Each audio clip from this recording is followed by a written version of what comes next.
We've got a great meeting for you. We've got a whole bunch of stuff, a few different things on the go tonight. Yeah, without further ado, I'll get going because some of it, our timing might be a little bit tight tonight, but we'll see what we can do. So welcome everybody, as I said, including new members. And are we good on our next? It's not advancing. It's not advancing. I could dance. Please don't. Wilt. Do the teenage thing. There we go. I mean, my wish came true. I thought I wish it would advance. Here we go. Make a wish. So tonight we've got, this is our program for this evening. We've got Al with his astronomy news update, followed by Mr. Boyle, who's going to talk about Ottawa skies and other matters. We have a visitor tonight, Barb Wright from the Saskatchewan Centre, who's going to talk to us about the Saskatchewan Summer Star Party. She's got some awesome slides there, and I think you're going to enjoy that. Then what I'm going to do is I'm going to give you a summary of Chris Hadfield's amazing adventure up on the ISS. Thought this would be timely, and I've got some interesting views in case you didn't see them on the news or the internet. We'll have our break, our usual draw for door prizes, and then some observations. And then Mr. McCullough, and you are here, yes you are, I can see you, has something interesting planned for the second half of the meeting. I won't let the cat out of the bag there, so I think you'll enjoy that as well. So without further ado, we've got members in the news. We've got a few this month. We've got this article. This is Brian's article. This appeared in the it was a supplement, right, Brian, to the Ottawa Citizen? That's right. Yes. So we've got some familiar faces down there and talking about backyard astronomy. So how to go, Brian? We've got another wonderful article by Mr. LeDrew, also in the audience here, in the current issue of Sky News, talking about observing different stars so you can observe the cycle of stellar evolution. It's a good read. How'd it go, Glenn? And we've got an article. This wasn't done by Mike Wirths, but the gentleman that authored the article used one of Mike's wonderful lunar photographs to talk about how fine of detail can you see on the moon's surface under clear conditions there. So yeah, using one of Mike's amazing images there, because I don't get much better resolution from Earth than what Mike manages to pull off with his setup. So good for Mike there. And of course we have there up the image of Jupiter, again by Mike Wirths there. We include Mike even though he's living in the backwoods of Mexico somewhere. He's still an official member of our center there. So wherever you are, Mike, good work. Good work. Louder, louder. All right. Al, you're up. What's happening in the world of astronomy? Ooh. Okay, so I got a couple news stories for you this month. First is a story about Goldilocks and the three planets. This is a recent discovery of the star system Gliese 667, which is a nearby triple star system. Gliese 667c actually is a very well-studied red dwarf star. It's just over 1/3 the mass of the Sun, and obviously there's an A and a B in the system. So you can see here's an actual image of Gliese 667 system. These are the two brighter ones. These are K dwarfs, K-type, which is not quite as bright as the Sun, about 10 to 20, 15% as bright as the Sun. The M dwarf, the red dwarf that these planets have been found around that I'm going to talk to you about, is much dimmer than again. This system is 22 light years away from us in the constellation of Scorpius. Previous studies of Gliese 667c had found that the star hosts 3 planets, with one of them in the habitable zone. The habitable zone, of course, is that area where at thermal equilibrium, the planet at that particular distance could have water on its surface, liquid water. New observations provide evidence for up to 7 planets around the star. These planets orbit the third and fainter star of a triple star system. Viewed from one of these newly found planets, the two other suns would look like a pair of very bright stars, visible in the daytime and at night, with about as much brightness as the full moon as we see it. The new planets that have been discovered completely fill up the habitable zone of Gliese 667c. There are no more stable orbits in which a planet could exist at the right distance to it. Now, these planets that they've discovered are super-Earths, and here's a picture of our current inventory of habitable planets. And you can see some of the new ones that they've discovered by looking at the Doppler shifts in the light from Gliese 667c, the star. So we can measure how these planets tug the star back and forth as they orbit. So here's one, and here's the other. And here's the third that was already existing in that system that we had known about before. So each of these planets are super-Earths. They're more massive than the Earth, and this could be just a selection bias in terms of, it's easier to find the more massive ones because they tug their stars more, especially around red dwarfs, which are very light stars. So it's easier to find large planets around light stars. So we may hear more about stars like this or star systems like this. But the fact that there's 3 planets filling the what they call the Goldilocks zone is quite interesting. These are less massive, of course, than Uranus and Neptune, as you can see by the graphic here. In this case, the habitable zone of Gliese 667c lies entirely within an orbit the size of Mercury's. So the periods of these planets are very short. Their years, you can see here, are on the order of a month or 2. And you can see that they are about 3 to 4 times the mass of the Earth. The team performed a robust, what they call a Bayesian statistical analysis of the Doppler shift of this star that they've measured to spot the signals of these planets. The first 5 planets in the system are very confidently detected, while the 6th is somewhat tentative, and the 7th more tentative still. And you can see it's in brackets there, the smallest one. I'm not sure that's actually a planet, it might just be noise. So because they're so close to their star, what scientists think is that they actually become tidally locked to the star as well, so that the same side would face the star all the time, like the moon is tidally locked to the Earth. We always see the same side. So there'll be one side of these planets in continual daylight and one side in continual darkness. So quite an interesting star system if you want to speculate on the possibilities of life in such a strange system.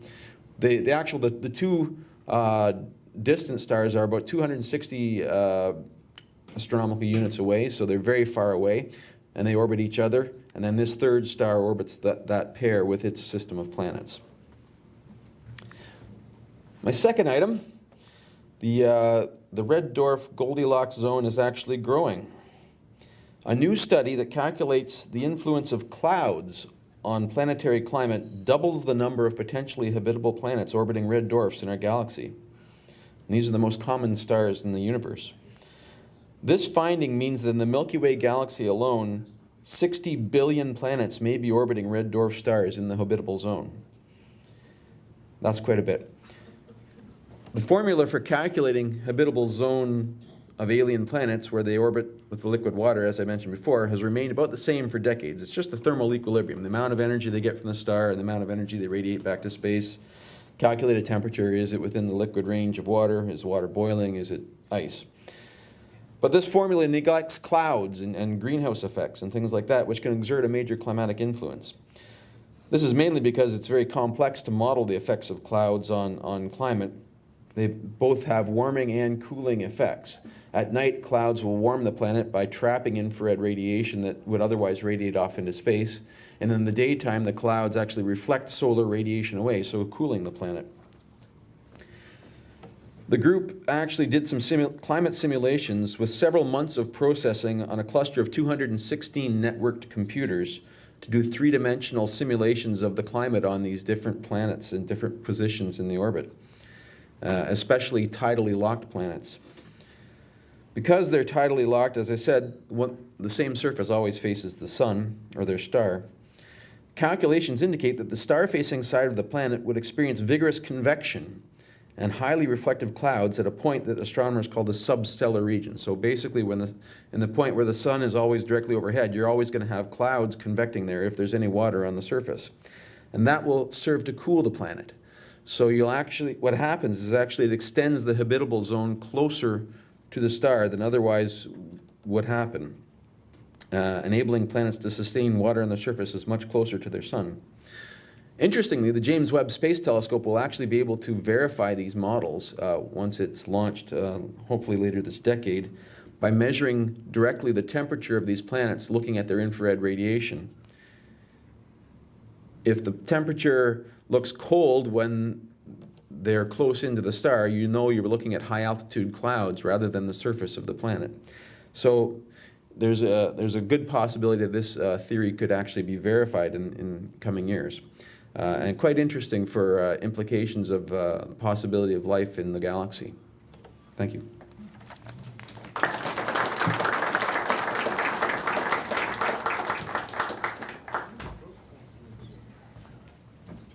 Thank you, Al. All right. We're going to shuffle our order a little bit, and what we're going to do is going to have Barb Wright come and talk to us. Barb is the chair of the Saskatoon Centre Summer Star Party. She's the head honcho, and she's going to come and talk to us about that party and give us a bit of an insight as to what goes on. So please welcome Barb.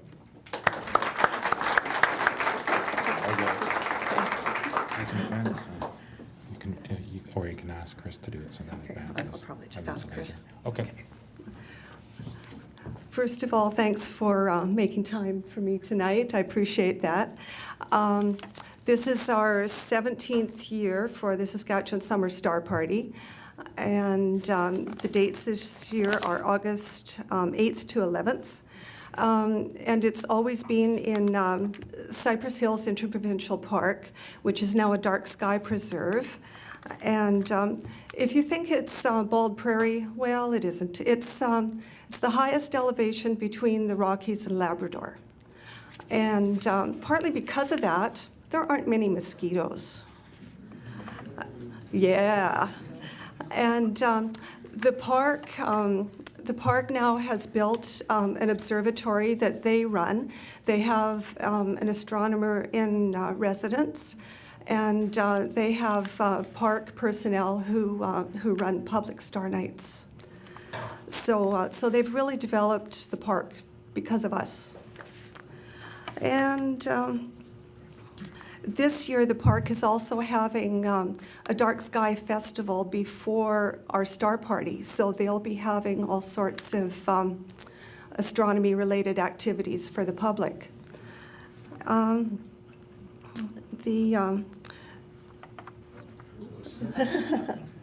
Where's that? That's a real dark sky. Yeah, well, it is. We're always in the same area of the park. The park sets aside that area for us each year, and even though it's a dark sky preserve, they shut off all the lights in that area, and it's very close to where they have the observatory. They also have dark sky camping beside the observatory too, although it's too small for our star party. Go ahead with the slides.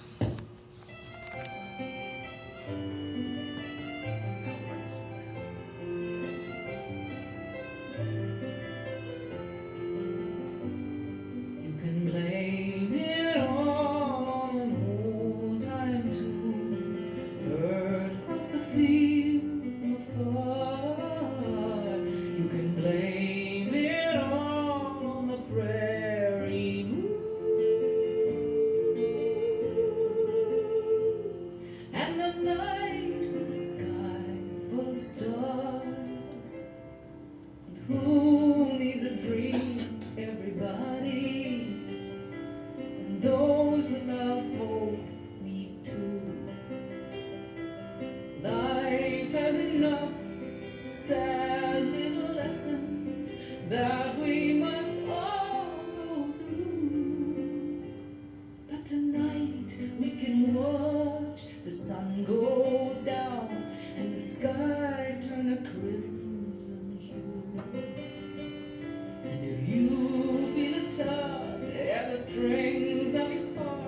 And if that's unfamiliar to you, you can blame it all on an old time tune heard across a field from afar. You can blame it all on the prairie moon and the night with a sky full of stars and who likes to love everybody except those who've lost a few.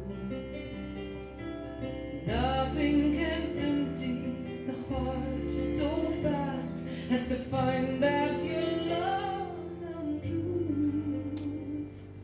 Whether your heart is empty or full, we all need a night like this.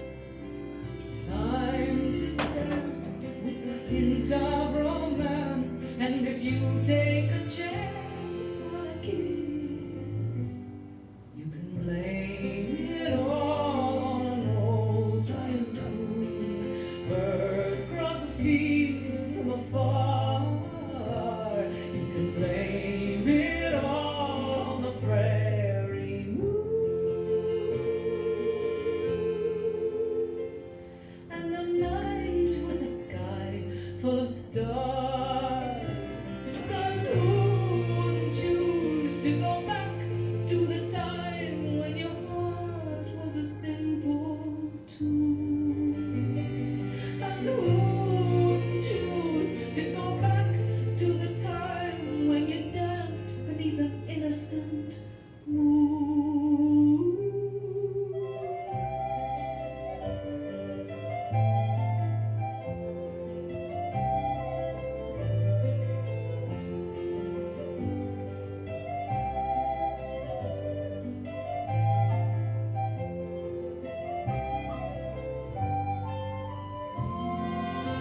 You can blame it all on a long time tune heard across a field from afar.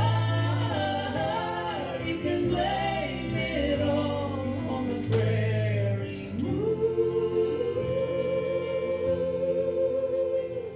and the night with a sky full of stars and the night with a sky full of stars.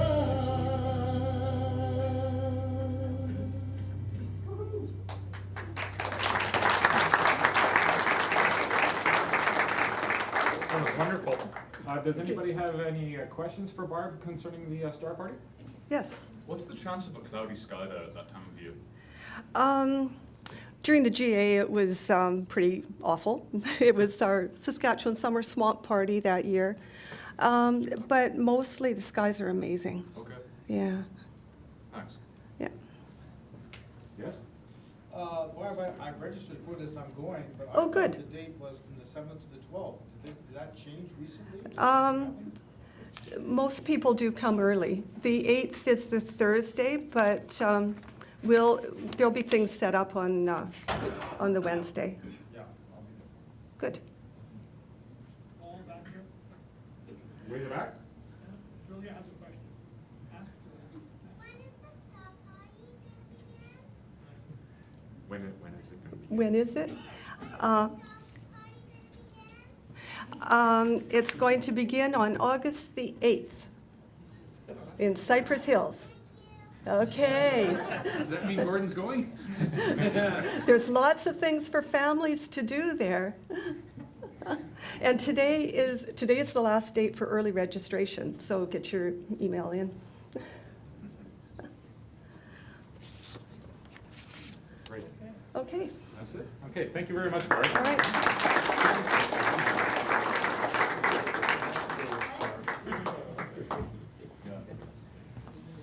That looks wonderful. And you know what?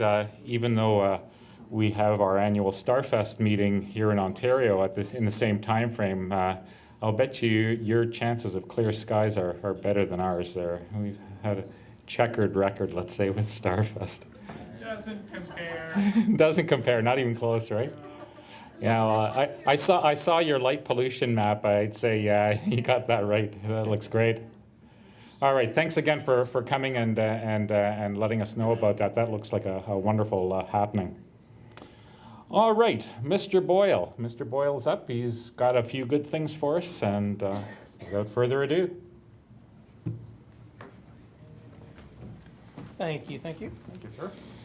Yeah, you mentioned about Mike Wirtz being in Baja, Mexico. He mentioned on Facebook earlier this week that they're in their 63rd day of no rain.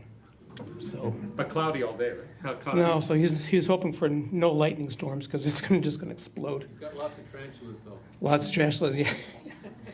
Okay, well, welcome everybody to another month of Ottawa Skies.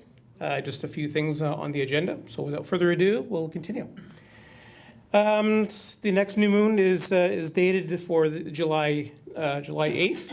And as we all know, that Ramadan begins the sighting of the crescent moon on the day after. So which is going to be very difficult, on July 9th, the sun sets at 8:30 p.m. here in Ottawa, and the moon will be less than 3% lit. The moon will be down here very, very close to the horizon. But the simplest way is to find Venus, which is very bright and pretty well straight down from Venus and a little off to the right. So you should be able to find it. Next slide, please. To show you what 3% is, or 2.8%, extremely thin crescent, very low with the light sky. So I don't know if you're allowed to use the binoculars or not, but that might be the way to see it that night. If not, the next night, it will be a little brighter. It'll be about almost 7% lit. So so let's try it on the, hope you can see it on the 9th for sure. Okay, next slide. And just the planets are doing some digital moments. If we can go, so we can't say Kodak anymore because they're out of business, so it's digital moments. Early in the morning before, well, just as the sky's getting light pretty well, 7:15, Mars is just south of M35 on the 17th, and Jupiter is down here. And then Mars moves closer to Jupiter. We'll see later on in the agenda on the 22nd to be close together. So that'll be another great moment. But just along the horizon, some of the brighter stars of Gemini. Okay, next slide. And Venus is rising up the ecliptic over here. In fact, Venus is just coming out of M44. It was actually in the Beehive cluster yesterday, and now is exiting out the cluster. So it's leaving the hive. Too bad, because it would have been just really great to see. But again, very low on the horizon. So on the 21st, you'll see Venus with Regulus, pretty well like a double star in the sky, but one is a planet, Venus, and one is a star, Regulus.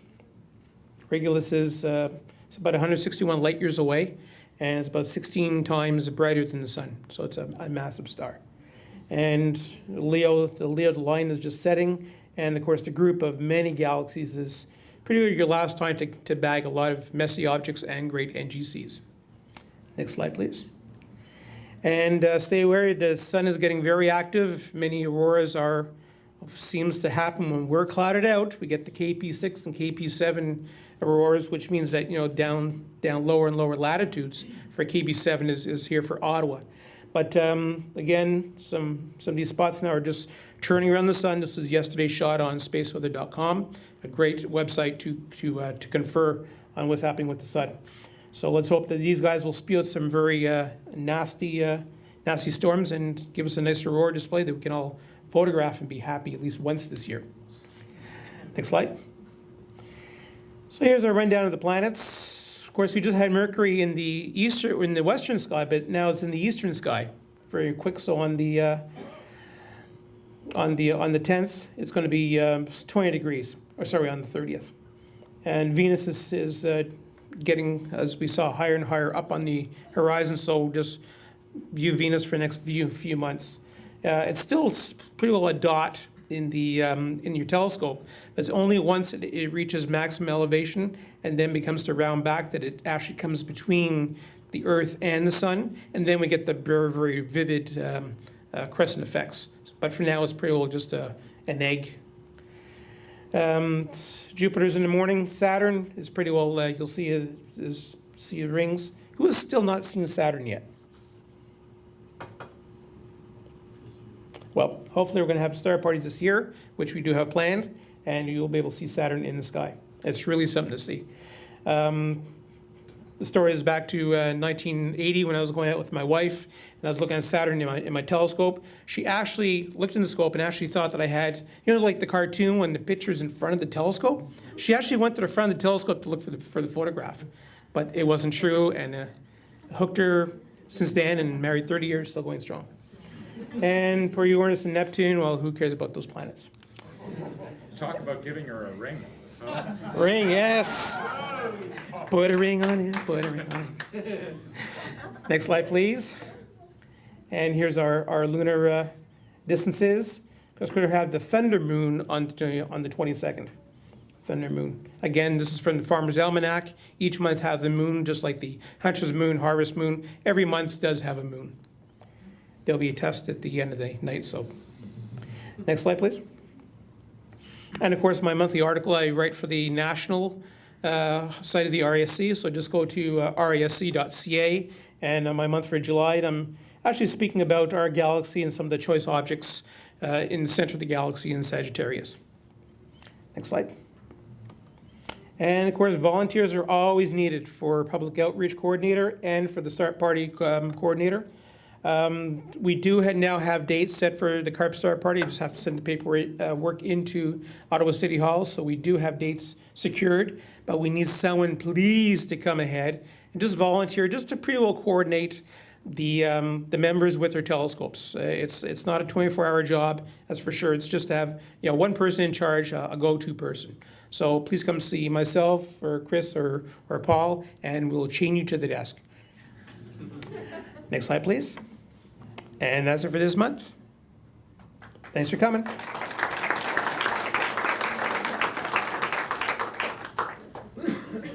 Yeah, Gary, just a note, your URL for your monthly thing is on the front page of the Ottawa website. Okay, if you also go to ottawa.rasc.ca, it's also a link to my monthly article too.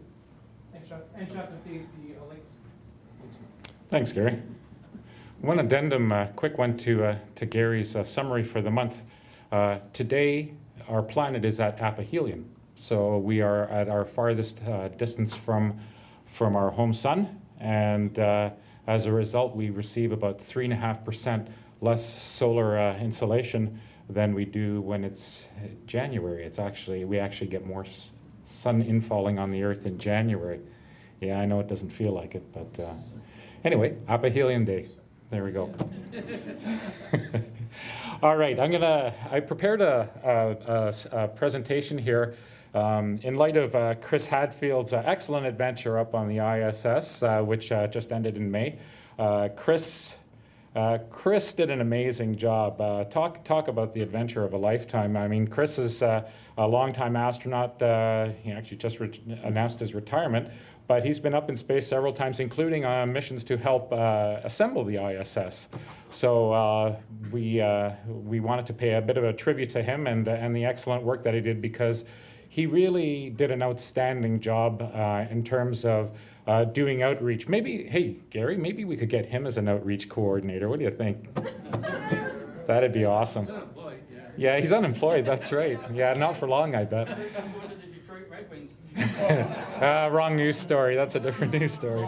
Well, there's a minor problem. It was said in the paper today, his speaking fee is $50,000 per talk. Oh, Not in our budget, maybe he'd give us a break on a star party. I don't know. but free for kids. Free for For all kids. kids.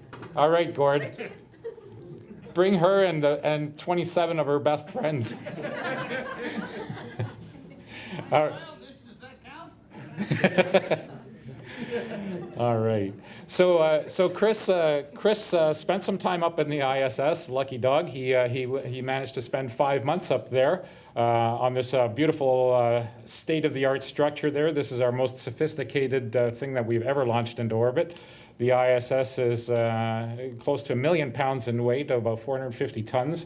Has about the same interior volume as a 5 or 6 bedroom house, and it's quite spacious in places there. And the thing that really struck me with Chris's mission, not only did he elevate Canada's profile in terms of the space program, But he went over and above. I can't think of another astronaut that's done more for outreach to the public in terms of trying to bring space back down to Earth in a way, and trying to give people a feel for what it's like to live and work and just have fun in space. So I thought I'd put together a few slides. Chris was, oh man, I don't know how he ever got any work done, but he sent down hundreds and hundreds of images. I've only been able to pick a few. He also did a lot of outreach to students. They had onboard conferences with students down at the Ontario Science Centre. I've captured some of those video clips, which I'll play you, which where they got a chance to ask him some of the questions that almost everybody asks, like, how do you go to the washroom in space, you know, and things like that. So he's very good at explaining things. He's a very personable guy, and I'd just like to show you some of the stuff that he sent down there. So there's our controller. So his mission started a week before Christmas, just last year.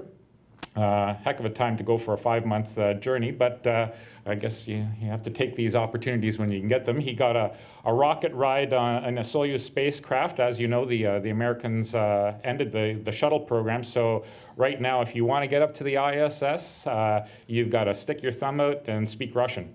So yeah, that's the only way you can hitch a ride up there for now.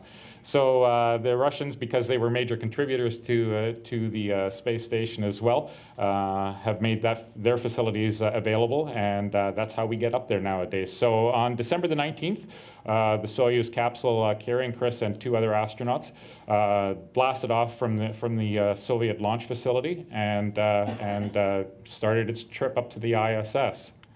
Here you can see an image of the Soyuz, excuse me, as it's approaching the ISS for its rendezvous and docking sequence.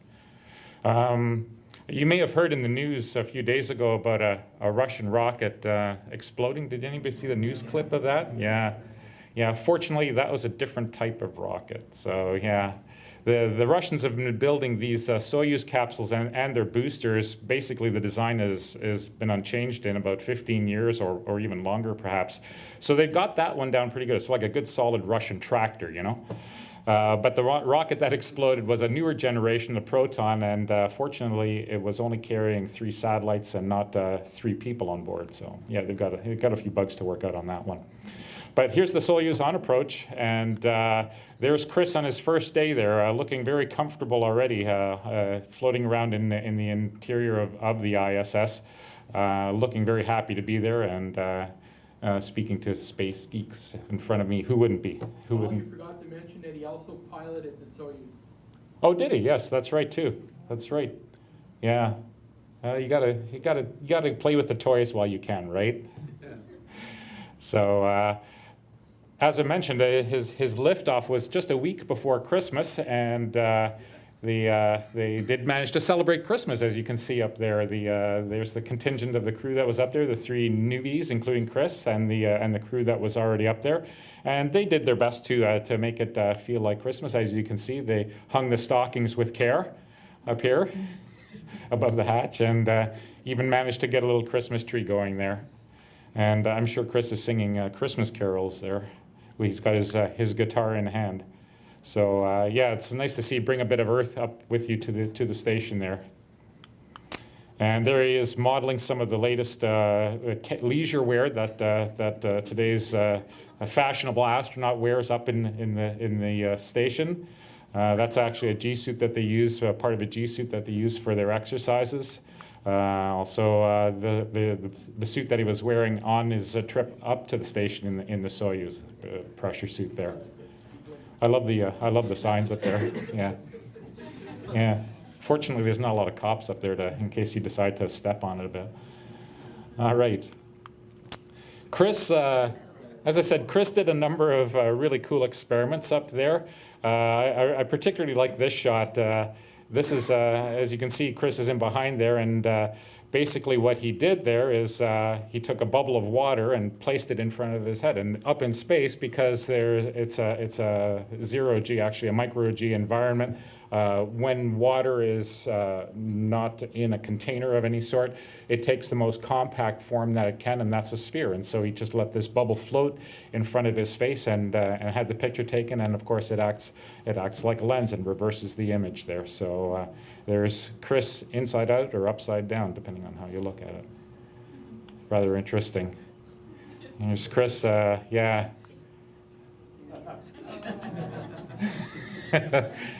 He actually titled the slide that, so I just added the text. But I like that. He actually is looking rather Yoda-ish at that point. So other than some of the fun that they had up there and the time that he took to take pictures out of the windows and do the videos, they actually did some pretty serious work up there, as they do. I mean, you don't get a ride up there for free. You've got to do your thing there. Oh, I forgot this one. Yeah. What Canadian mission wouldn't be complete without a maple leaf cookie? Yeah, you gotta like that. So some of the things that happen up there. Again, I've only selected a very few slides here. You can see that the Canadarm up here, one of Canada's major contributions to the station itself, was used not only in assembling the station, but it's also used to snag unmanned cargo ships that make routine runs up there, like the Proton or the Progress ships from Russia, and the SpaceX Dragon craft. This is the second version of the Dragon X. It seems to be well underway in terms of establishing a presence in resupplying the station. These unmanned vessels come up loaded with supplies, fresh supplies and food for the astronauts. They remain docked for a period of time. The astronauts then fill them with broken equipment and refuse and things like that, and then they're sent back on their way to Earth. So yeah, you can see the Canadarm doing its job with Chris manning that.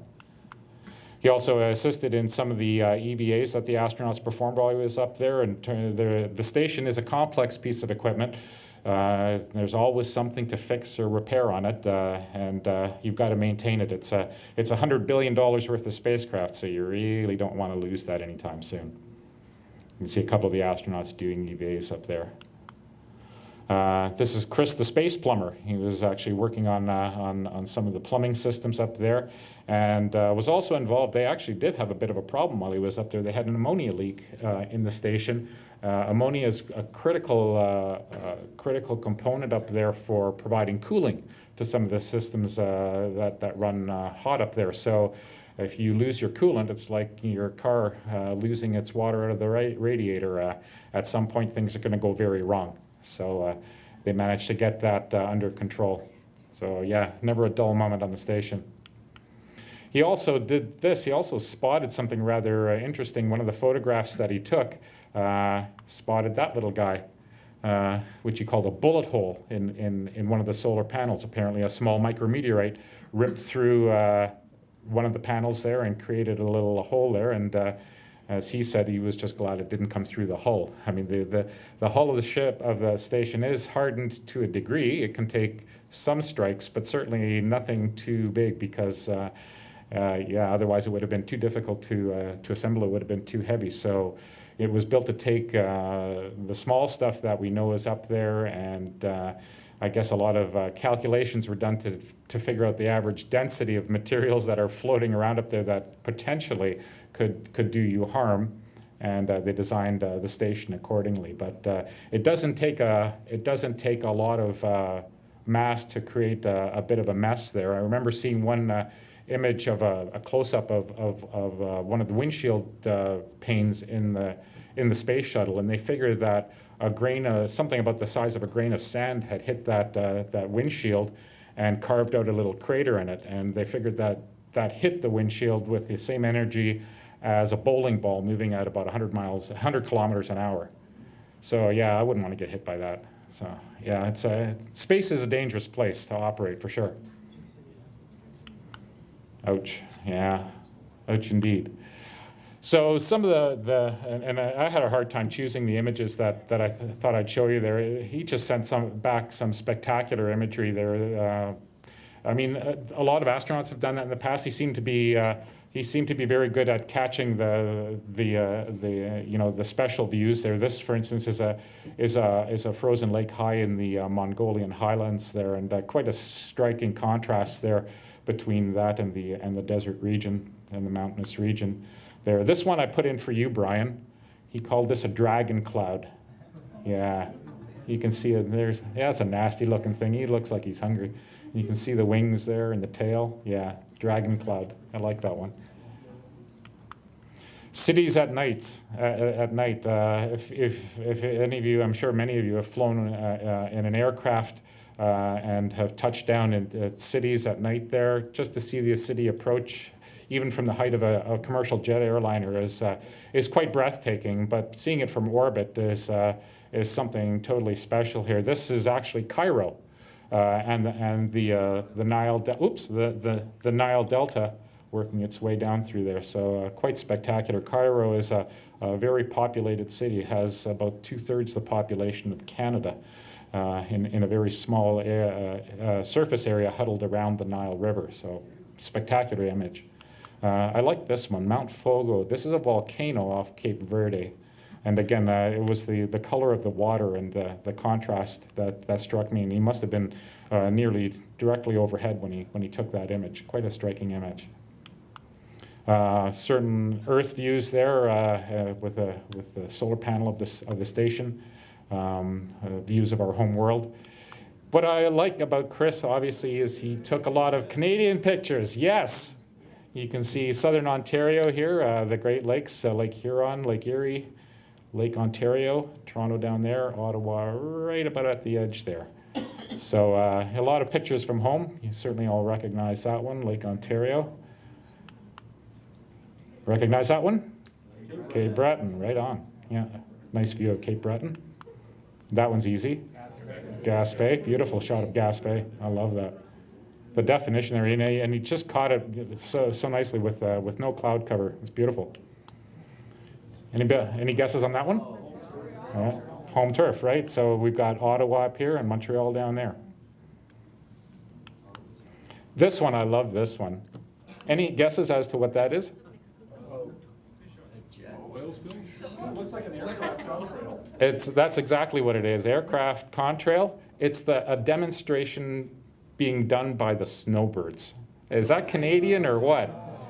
Isn't that spectacular? I love that. He must have been told about the timing of that and said, hey, it just happened to be 400 kilometers overhead. I'll see if I can grab it, a picture of it. Spectacular.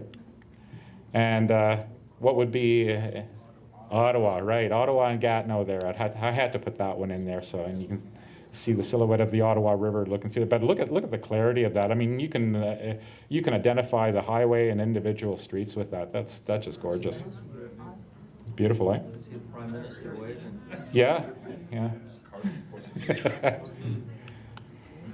I love this one. This is one you don't, I mean, the picture's a little bit grainy because you obviously shot this at night there, but this is something you don't see very often is actually stars in the background of these Earth shots as well. So, What star field are we looking at? Do you know, Glenn? Absolutely. Do you recognize it? Yeah, I'll let others take a stab. All right. Right on. There we go. Are you serious? That's bad. Sorry. Yeah. But I love that. I love the fact that you can actually see the stars. You can see, that would probably be a bit of the air glow layer, wouldn't you think? Yep. I would say up there, and certainly city lights up down below. So a lovely shot. That one is spectacular. I love that. Moonrise. Moonrise over the limb of the earth there. Beautiful. It really drives home the point of how fairly dark the lunar regolith is. It does. Indeed, yeah. It's, I mean, when we look at the moon with our eyes, the way our eyes work, I mean, it looks quite bright, but the moon is actually a very poor mirror, has a very low albedo, certainly compared to the cloud cover on Earth. Pop quiz, is that the northern or southern hemisphere? They're over. Well, it's probably roughly over the equatorial regions, approximately. That's what I would guess, given the orientation of the face. Anyway, I love that one too. Earthrise, or sunrise over the Earth there. Beautiful. Yeah, quite the vistas. All right. Oh, can you pause that one for a sec, Chris? No? Okay. Is it challenging to brush your teeth in space without getting toothpaste up your nose from weightlessness? Well, let's talk about how to brush your teeth in space. Standard toothbrush, nothing magical there. But we got a few different things. We don't have running water. You can't have a tap. You can't have a sink because water would flow everywhere. And so what do you do to wet your toothbrush, and where do you spit afterwards? Those are the big questions. So first we just fill up a water bag with water, and this is what we're going to put on our toothpaste. So let me get a ball of water here. There's a nice ball of water floating on the end. Shut off the straw very carefully. Okay, and get my toothbrush wet. Toothbrushes soak up water nicely. So now I have a nice wet toothbrush. Good. So I'm partway there. Got my toothbrush wet. Now I just need to put some toothpaste on it and get cleaning my teeth. So I'm going to suck the water off it, because where else would it go? Nice wet toothbrush. Grab some toothpaste. We just use standard toothpaste in space. Squeeze a little on, not too much, because you're going to have to clean it up later. Okay, so there's my toothpaste on my toothbrush. It's wet. It's ready to go. It's loaded. Brush my teeth just like normal. Get them all, especially the ones in the back.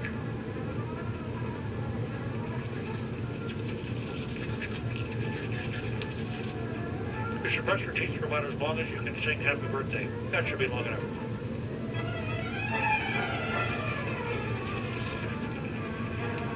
Okay, so now what I'm going to do, I've got a mouthful of toothpaste stuff, I got a dirty toothbrush.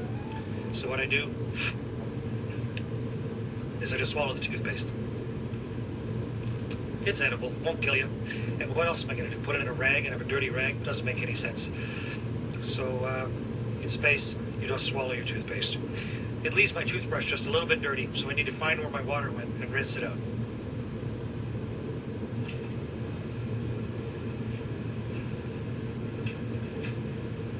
Fortunately, things are weightless, so things don't go too far. So here's my water again. So now I'll get a little water in my mouth.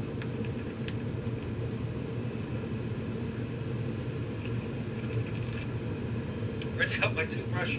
So I have a relatively clean, slightly damp toothbrush to put back in my toothbrush case. The toothpaste is hung back on the wall. We communally share one toothpaste tube, just like living in a dormitory, and I still have good water to drink. And it doesn't go up your nose. There's nothing to push it up your nose. It just floats, so it works fine. That's how you brush your teeth in space.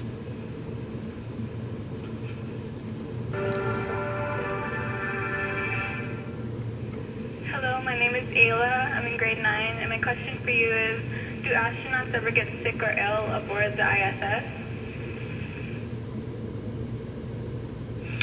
Ayla, when we first get to space, we feel sick. Your body's really confused. And so, you know, you're dizzy, your lunch is floating around in your belly because you're floating, and what you see doesn't match what you feel. So you want to throw up. So how do you throw up if you get sick in space? Oh, the sun's starting to come up. So here's an astronaut barf bag right here. So let's say you're about to throw up in space. Quick, you get your barf bag open. And now think about what happens on Earth when you throw up. Now that'll be okay. You throw up and you have a bag of something horrible, and then you throw it away. But in space, if I throw up in this bag, what am I going to do with it? This bag has to stay with me in space for months. So we want a really good barf bag. So we have one that will really protect us. And this one has a liner in it, so that when you throw up into it, you can clean your face off, and then you can push everything inside, and then it comes with its own Ziploc to put inside the Ziploc, and then you can throw it down into the wet trash. So yes, astronauts do occasionally get sick in space, but we have special barf bags to deal with it. I'm just going to close the shutter because it gets a little bright behind me. Next question. Bathroom on Earth, you're relying on gravity pretty heavily. Imagine if you were halfway done and somebody shut off gravity, it would be a mess. And you'd float off the toilet. So when we designed our space toilet, first it has to have a seat belt on it to hold you down. And then we decided to separate solids and liquids because they're easier to store that way. So we just have a tube that you pee into, and it has air pulled into the tube, so it's not a big deal. For the women, there's a cup fits up against them. For the guys, it's just like a little funnel. You just pee into this tube, and it goes into a sewage tank. But The solids that come out of your body, that's a harder problem to solve. And it's an important medical one, because on Earth, everything falls on the floor. But in space, it's going to float around. So it'll really make you sick. If you re-ingest something that came out of your body, it will really make you sick. And we can't afford to get that sick. So we designed a toilet that instead of gravity pulling everything into the toilet, it has air flow. There's air pulled down into the toilet. Sort of windy when you're sitting there, but it pulls everything out of your body. Everything that comes out of your body gets pulled down into the toilet by the air. And then in the storage tank, we just expose that to the vacuum of space. So it basically just freeze dries everything. So it kills all the bacteria so that there's no smell. And then we just store it. And then when you have a whole bunch of it stored, we put it in a little unmanned supply ship, and we undock it, and it burns up in the atmosphere. So the next time you see a beautiful shooting star going across the sky, that's what it might be.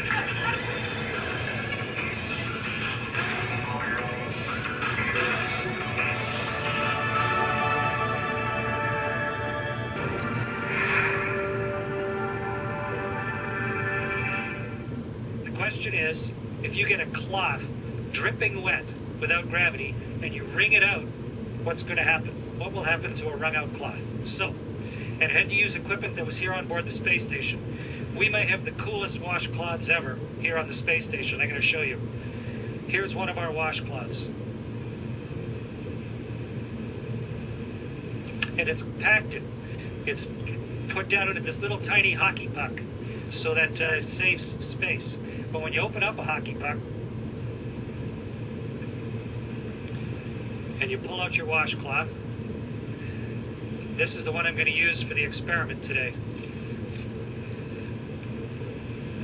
And so when you open up your hockey puck and turn it into a washcloth, it was compressed in a great big vise somewhere. Okay, so here's my washcloth, like a magic trick. And now I'm going to get this soaking wet, and then we're going to see what will happen when we wring it out. Meredith and Kendra suggested that I dip this in a bag, but bags don't hold water in space, so instead I filled a water bag. This has drinking water in it. And I'm going to squirt a bunch of water into this washcloth.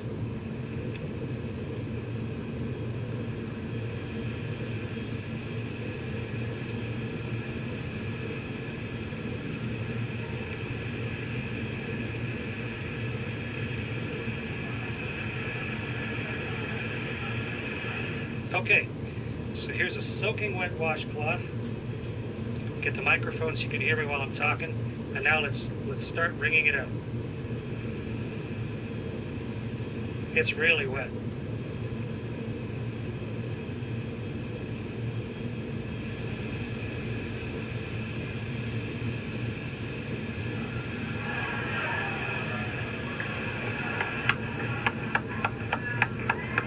It's becoming a tube of water.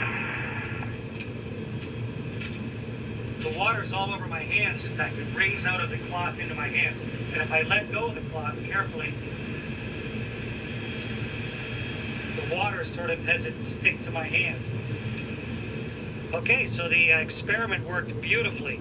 And the answer to the question is, the water squeezes out of the cloth, and then because of the surface tension of the water, it actually runs along the surface of the cloth and then up into my hand, almost like you had Jell-O on your hands or gel on your hand, and it'll just stay there.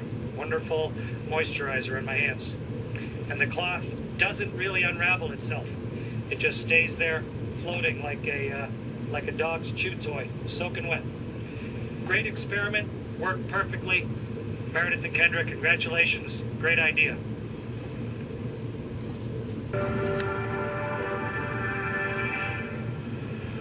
Hi, Chris Hadfield here aboard the International Space Station. We keep busy on board the space station. Long days, lots of work, physical exercise. At the end of it, you're tired. But how do you sleep in space? In order to make it comfortable for the astronauts, originally they were going to put us all in one habitation module with sleep stations all around it. But the way a station was eventually built, we have sleep stations inside Node 2, which is the forward part of the station, and inside the service module, which is in the aft, a total of 6 small bedrooms, sleep stations, or sleep pods. And inside each one is just a sleeping bag tied to the wall. You might think it's uncomfortable not having a mattress and a pillow, but without gravity, of course, you don't need anything to hold you up. You can just completely relax. And you don't even need a pillow. In space, you don't even have to hold your head up. So you can relax every muscle in your body, and your arms float up in front of you. Your head tips forward. But before I go to sleep, I gotta put on my pajamas, because I have space jammies. I'll be right back. Great. I'm in my super comfy Russian full-length pajamas. Nice for when you have to get up in the middle of the night, and ready to go to bed. I'll show you where I sleep.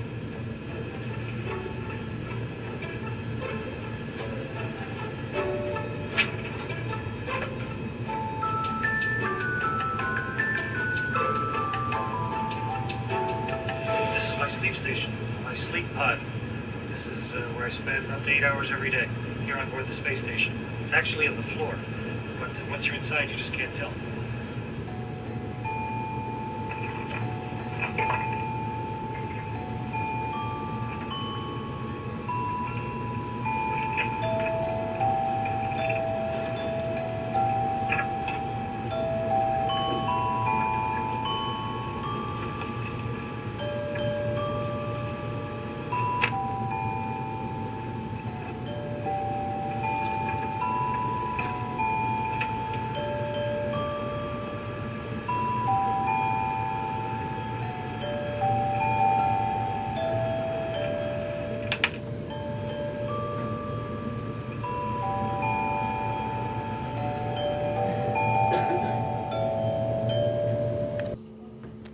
So that was just a collection of things. He did much more than that, including showing how to make sandwiches in space and eating and things like that. So if you're interested, easy to find on the internet there. But I thought I'd give you a sampling there because again, I think this is what Chris will really be remembered for, is because he brought space down to Earth. He tried to show people what it was like to live and work in space, and just to have fun there. And it looks like he really enjoyed his time there. And certainly, as an outreach promoter there, I think he got a lot of kids turned on to this stuff there. So good job for Chris. He also did something rather neat. We have another Canadian first on his mission there. One of the things that Chris did just before he left is he did a space rock video, which some of you may have heard of already. I'm going to show it to you here. He did a cover of David Bowie's classic Major Tom song from a number of decades ago, and I think David Bowie was suitably impressed. He contacted him after that and congratulated him on his mission there. So that was pretty cool. So we'll run that one, Chris, if you would, and if we can get the lights there.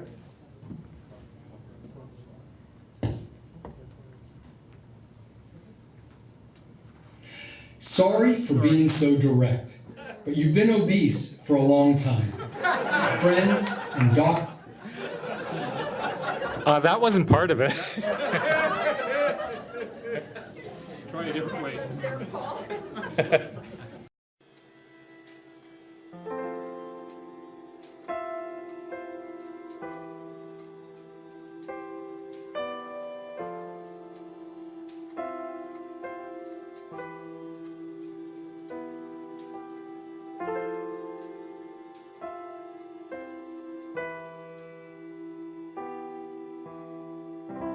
Ground control to Major Tom. Ground control to Major Tom. Lock your Soyuz hatch and put your helmet on. 10. Ground control 9, to Major Tom. 8, 7, 6. Commencing countdown, engines on. 3, 2. Detach from station and may God's love be with you.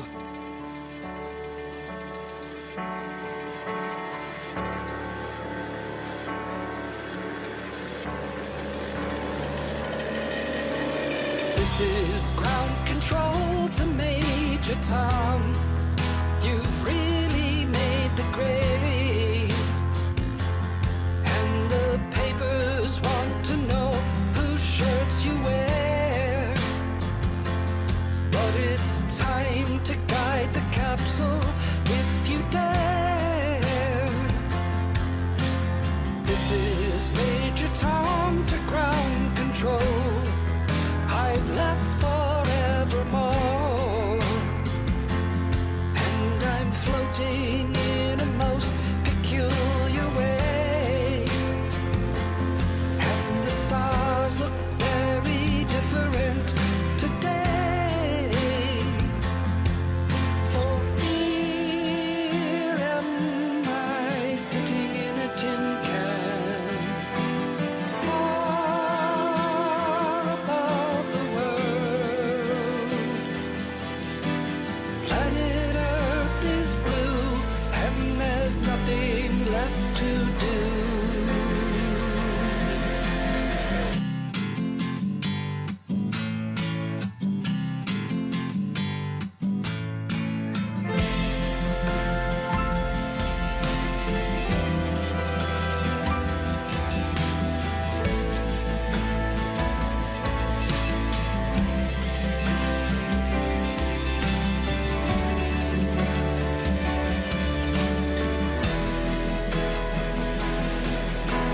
Though I've flown 100,000 miles, I'm feeling very still. And before too long, I know it's time to go. Our commander comes down back to Earth and knows.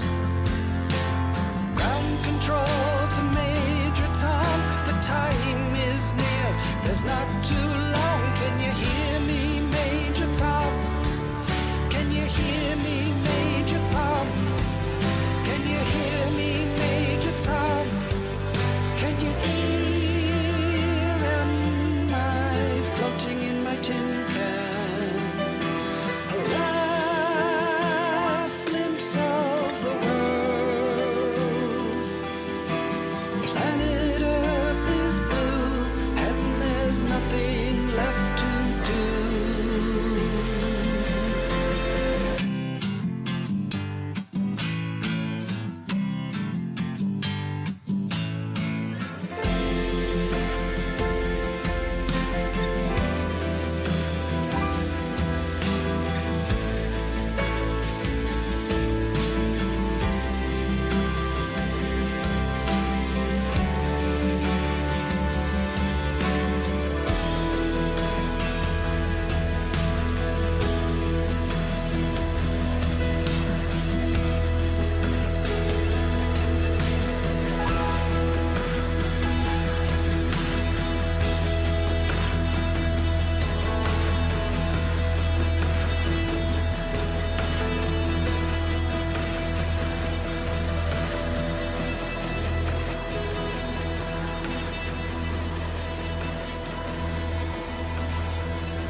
Well, I like that. I say good on you, Chris. Good on you, Chris. A really good cover, I think, of David Bowie's Space Oddity. If you ever want to listen to the original, or if you've forgotten it because your head was somewhere else back then, check it out. He actually did I like the modifications he made to the lyrics too to make it appropriate. So just in closing with this, what we have, just threw in a few other slides at the end of his mission. He came back May the 14th and descended down in the Soyuz capsule to a soft landing on the Soviets, on the Russian steppes there. Yeah, that looks like it hurts when they come down there, but they managed to do it. They were in one piece. They were in good spirits. Of course, they've got months of rehab in front of them. to get their full muscle strength back, even though they do a lot of exercises. But yeah, a successful mission and certainly the trip of a lifetime. So just wanted to share that with you. And again, a round of applause, I believe, for Chris Hatfield is in order.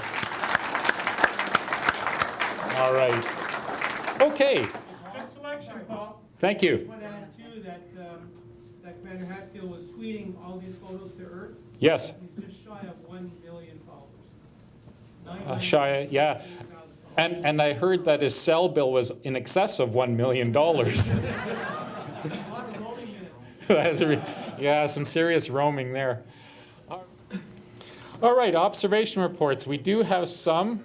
As you can see, it's a little bit sparse. I can't imagine why that is. We've had such lovely weather.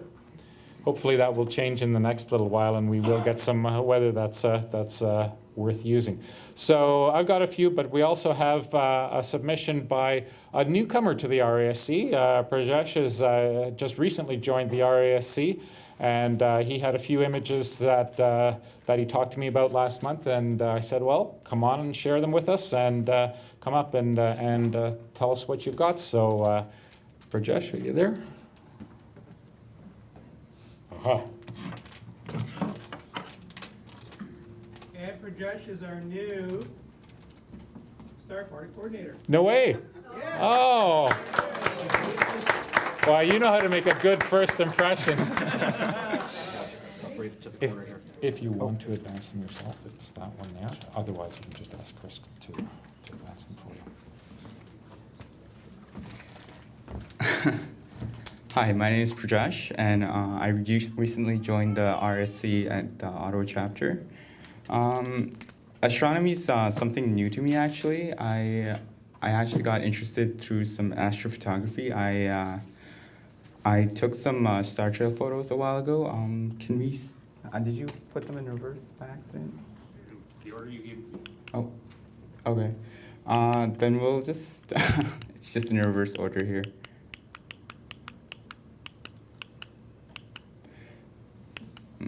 Okay, so these are just some star trail photos I took initially. I didn't have an astronomy background at the time.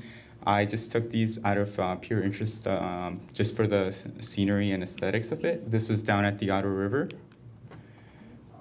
So some things struck me in the night sky. I started noticing patterns. I downloaded an app for my phone that allowed me to check out constellations, and I noticed some peculiar objects and clusters in the sky. So this one struck out to me. This was in the constellation Taurus. This is actually Messier's M45, also known as the Pleiades, I believe. So after that, I started getting more and more into astronomy. I started looking things up, and it got me quite interested, and I eventually found this club to share it with all you guys. Yeah, and actually in May, I had taken a trip to Peru and got a glimpse of the southern skies. This is actually in the city of Cusco. As you can see, there's a lot of light pollution, so I didn't get that many great photos. But this is just a glimpse of the southern skies. One of the constellations that really stuck out to me was the Southern Cross. That was the most prominent constellation that you can see in the skies there, so just a brief highlight. And I also tried to take a glimpse of the Milky Way galaxy. You can faintly see it here.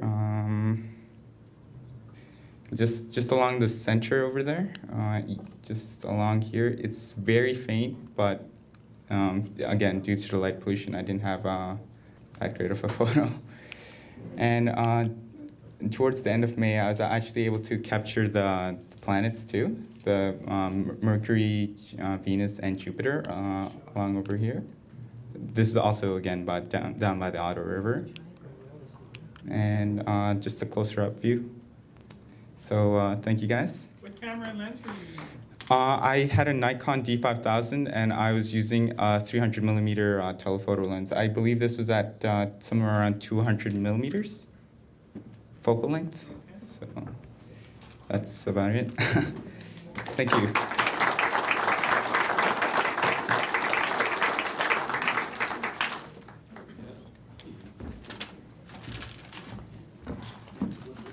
Well, thank you very much, and again, thank you very much for stepping forward.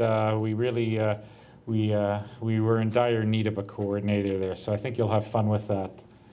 And despite what was said to you, it is a strenuous, grueling job. But you volunteered now, so it's too late. No take-backs. All right. As you know, the skies have been really bad lately. I shot a couple of images here back. This is actually 2 months ago. Back in the first week of May there, we actually did get about 3 or 4 nights running of very, very nice skies during the moonless window there, and managed to make use of those out at my place there. And so what you see here is the whale up here. The Whale Galaxy NGC 4631, and the hockey stick or the crowbar, depending on what nationality you are, down here, which is NGC 4656. These galaxies are fairly close to each other, and they're about 25 million light years from Earth. This is a crop from the full frame there, but to show you a close-up of each of these at 100% resolution, you can see the hockey stick there. This has been certainly affected by, it's the smaller of the two, and it's certainly been affected by its gravitational interaction with its larger, more massive neighbor. So some star formation certainly going on, and some obvious distortions in the shape of it. I was really pleased with this one, the whale. This really showed some nice detail there, a lot of nice detail up through the dust lanes there.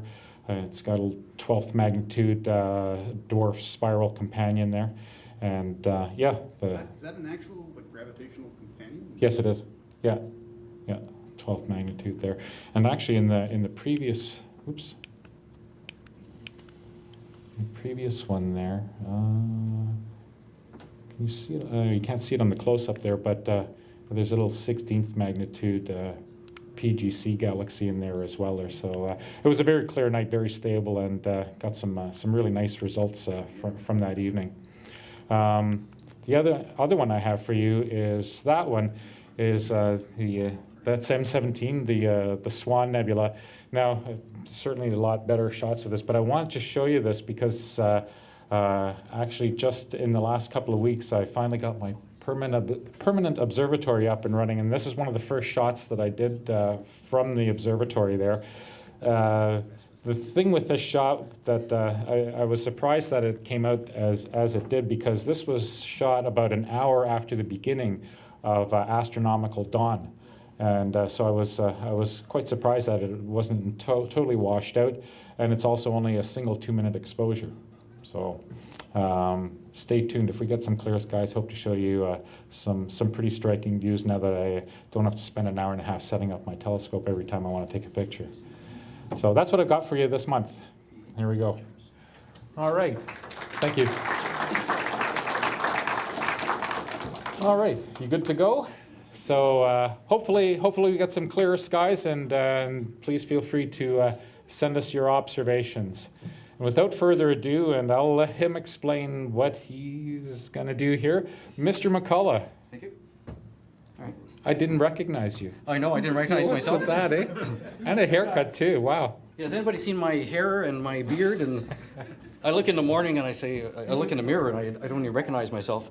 So Tim, are you okay we're okay on the cordless mic here? All right. If it's too loud, just holler it's too loud and Tim will adjust the level, all right? So my wife Bridget and I went to Europe. It's our 30th anniversary, so we went to Europe. Started off, if you go to the first one, please, Chris. Went off to Edinburgh to start because in Scotland is where Bridget's family, her ancestors are from. So they were weavers, so I had to make sure that, of course, I was doing my astronomical duty, getting the moon in there. And if you go to the next one, please. And this is the land around Edinburgh. It's built, the city's nestled amongst volcanoes. So this extinct volcano up here is known as Arthur's Seat, and you can walk up and go all the way around, and it opens up. There's a huge, the caldera is half eaten away. There's a huge bowl, and you can sit there, put your hand behind your head. It's lovely. All right, we'll go to the next one, please. Where our hotel was right there. And you think we were going to have trouble with the LRT coming through? They've had this on the go, I think, for 8 years now. So, all right? 8 years? Yeah. Okay, Chris? All right, so here we are at the Andrew Carnegie Birthplace Museum. And Andrew Carnegie, the American millionaire. But he was born in Scotland, and this is in Dunfermline, which is just across the Firth of Forth from Edinburgh. So it's on the northern side or suburbs of Edinburgh. And what this guy, Ronnie, is telling these guys, this is Bridget's sister Myra, is that their ancestor, Meldrum, had invented, as a weaver, he had invented and designed a seamless shirt. And he's telling them right here, he said, don't underestimate what the impact of this had on the city of Dunfermline, because in the weaving industry, a seamless shirt was unheard of. The guy that invented it, he said it put Dunfermline on the map. People came from far and wide. He said the equivalent probably would have been as momentous as the invention of the Apple computer. All right, we'll go to the next one, please, Chris. Of course, I had to dig around that museum and look what I found. Here's this telescope, and I just put another shot of this in here. A gift from J.A. Brashear to Andrew Carnegie, Christmas 1900. And of course, Brashear was a great telescope maker. And Tim, did we have, was it a Brashear or a Clark lens we had in? The original's a Brashear. The original was a Brashear, okay. In the 15-inch telescope that we have in the observatory, it was originally a Brashear lens. Okay, let's go to the next one, please. In Wakefield, England, we moved down, they found some of their ancestors' stones there. But I also found this, and on top of this was this sundial, but apparently the gnomon has gone Roman and a gloman. Because there it isn't. But if you go to the next one, please, Chris. But there they have one on top of the cathedral, and there's a much better working sundial. Okay, let's go on. Outside our hotel window, I've got a whole series of shots of the moon coming up, and including to right up here, and we can go to a close-up of the moon here. There it is there. And we're going to be focusing on the moon, so to speak, in a couple of minutes when we do our experiment on the floor. All right? So here we are. I'm jumping ahead now in our trip. This is Paris. And so this is actually just about where we ended our trip. We had a great time in Paris, saw certain things. You go to the next one. There we are, to prove we were in Paris. We got the hat, right? There it is there. And you go to the next one. And still doing my duty. There's the moon. There's the moon coming up right under the feet of the Eiffel Tower. Chris? This is one of the metro stations in Paris. Oh, I'm sorry, I'm blocking your view. That's one of the metro stations in Paris, Les Gobelins. We were in transferring trains one night, and I smelled smoke. And as Chuck will tell you, in the Navy, boy, your nose is really tuned for smelling smoke because you have to react right away to it. We helped evacuate one of the Paris metro stations that was filling with smoke. There were some anti-same-sex marriage protests going on, and somebody lit an incendiary device in one of the metro stations. So nobody else was helping, so Bridget and I evacuated people from we turned everybody back. And when we got up to ground, up to the surface level, we popped out here. Oh, here's all these Paris police in full riot gear, all right? So this is that's just down the street that way. Here's where all the protesters are. They're lighting off flares and other devices. This is just a wall of police along here. So we had to figure out, well, how do we get back to our hotel? So we had to cross the bridge here, but it was barriered by the police. Had the big shields up, all the vehicles there. And I told them that, well, we want, the one policeman over there and said, well, we should cross here. And he goes, no, like that. Well, yeah, we look like terrorists. I mean, we've got our backpacks on, map in one hand, camera in the other hand. So I explained it. So he did it in typical French fashion. He made his decision and didn't say anything. All he said was, and through we went, all right? So let's go to the next one. Oh, and the policeman that you saw up in the corner here, by the time we got to another metro station, the Paris police were already manning the metro stations. This was in our hotel somewhere. I think that's a tabletop or something, so there's the phases of the moon. All right, still doing my duty. Chris? All right, now we stopped off on our way back. We stopped off in Reykjavik, or in Iceland. So Keflavik is about a 40-minute drive. The airport at Keflavik is about 40 minutes into Reykjavik. This is the road to Rek. That's about it. All right, so go to the next one. But you can see these hummocks coming up here, and those are hot vents steaming away there. Chris? Here we are right in Reykjavik here. Notice I'm wearing, the beret. Of course, I always wear a beret, right? In Paris, there were 3 people that I noticed wearing berets. I was one of them. But I was the only one whose beret did not have the word Paris embroidered on it. Right? The scarf that you see here, everybody in Paris wears a scarf, so I got myself a scarf. So it was back. So when we got to French soil, then I was starting to look at the ancestors on my mother's side of the family. So my mother's family came from France in the 1600s, settled north of Montreal. Okay, next one. Iceland Airport. Still doing my duty. This is some poster that was in there. I have no idea why it was there. It's kind of anatomically incorrect here with the stars inside the crescent of the moon, but that works for me anyway. Okay? All right, backtrack to England. Jump back across the channel. I did a presentation to the West Yorkshire Astronomical Society, and they have a RASC observatory that's built on a property of an old mansion house. So I did a presentation there. Do you remember when we did that sketch the moon? We had the map of the moon up on one easel here, and the people came up and drew their own feature on. I did that with these guys. They really enjoyed that. They did their own crater sketches on index cards. They said that in all the years they've had people presenting there, this is the first time they've ever had a hands-on activity. And they said, not coincidentally, but they said, oh, another Canadian was here not too long ago. It was David Levy. So I'll have to tell them to do some more hands-on stuff, I guess. All right. Anyway, so there's Bridget, just talking to the boys. They have a 16-inch Meade telescope up in the dome. Chris, please. Hang on a second, Chris. I want to ask you something about that, Brian. Are you really that short? I'm getting set up here. Oh, wait a minute. Well, see, I'm looking at this on an angle. Oh, yes. Am I? Are you really that short? What,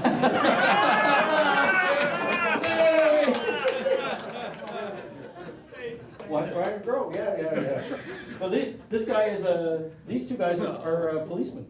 And he's the guy who came and picked us up in town and drove us 16 kilometers out to the observatory at Pontefract. But great guys. You couldn't have asked for better hosts. They were just wonderful. Inside, they've got, there's another big cannon they've got an observing pads out on the ground level outside there.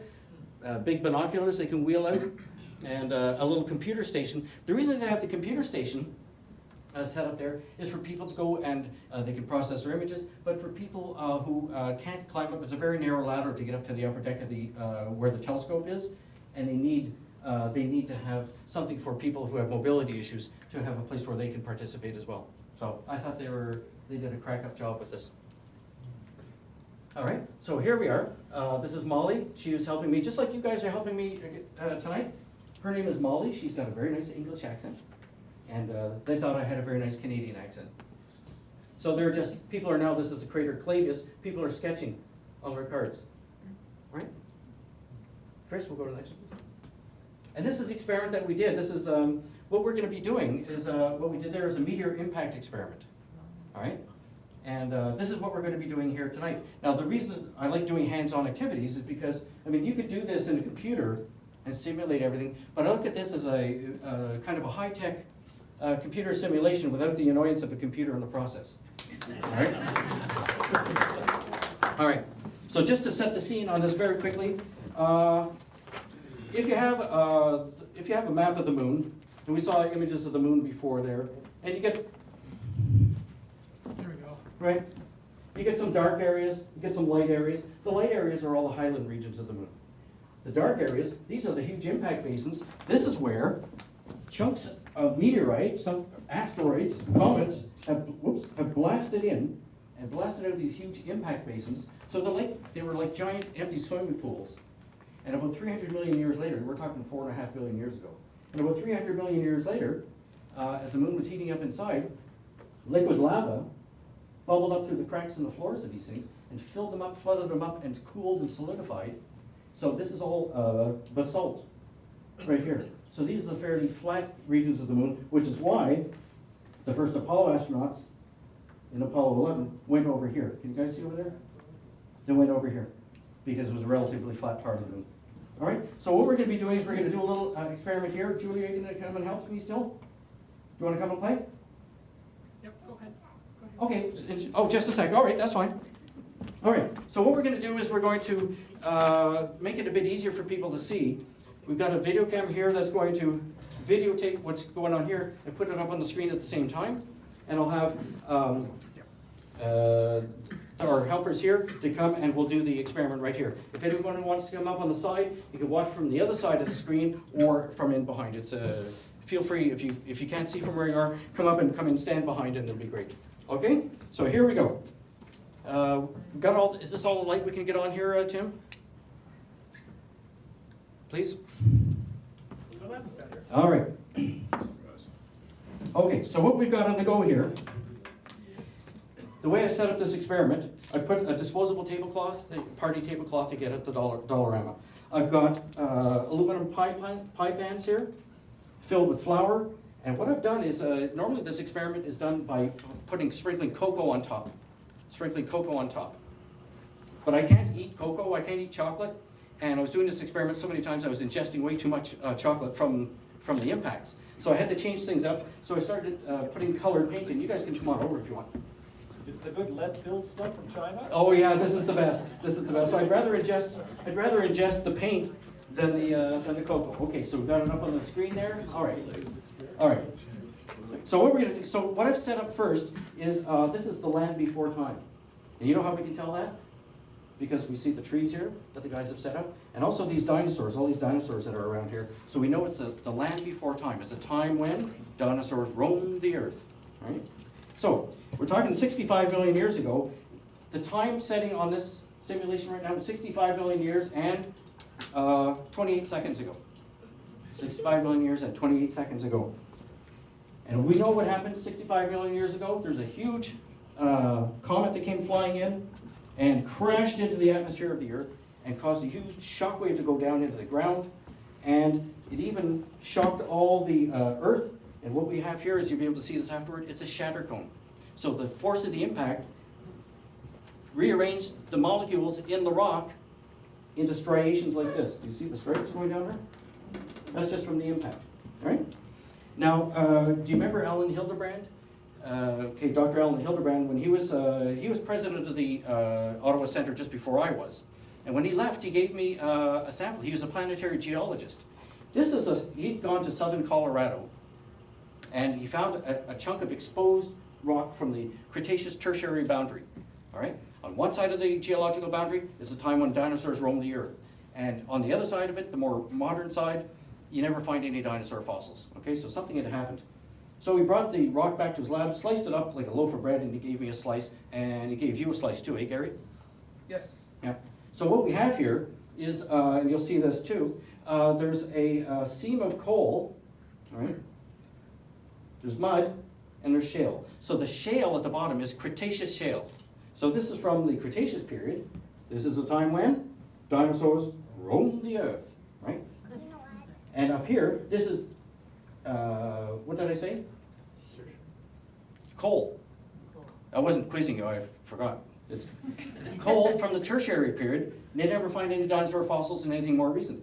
Now this grayish mud in the middle, see that? You can put your finger right on there.